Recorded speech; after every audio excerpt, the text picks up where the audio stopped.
பிரியாணி கிட்ட சட்டி எடுப்பு வைப்போங்க. எண்ணெய் சூடாயிருச்சுங்க. அரி மசாலா பட்டை போட்டுக்கிறோம். 3 பச்சை மிளகாய் சேர்த்துக்கிறோம். வெட்டி வச்ச பெரிய வெங்காயத்தையும் சேர்த்துக்கிறோம்.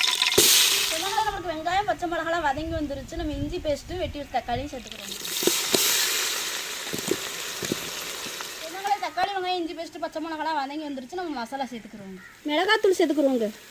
பிரியாணி மசாலா சேர்த்துக்கிறோங்க. இதோட நம்ம ஊறப்பட்ட கொண்டக்கடலையும் சேர்த்துக்கிறோங்க. தேவையான உப்பு கொஞ்சம் சேர்த்துக்கிறோங்க. இதோட இப்போ நம்ம அளவு தண்ணி சேர்த்துக்கிறோங்க.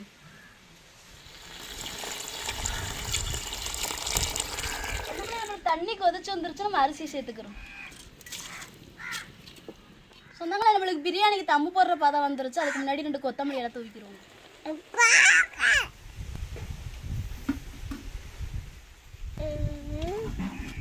சொன்னாங்களே நம்மளுக்கு பிரியாணிக்கு தம்பு போட்டது போதுங்க. பிரியாணியுமே நமக்கு ரெடி ஆயிடுச்சு. இறக்கி வச்சுக்கிறோம்.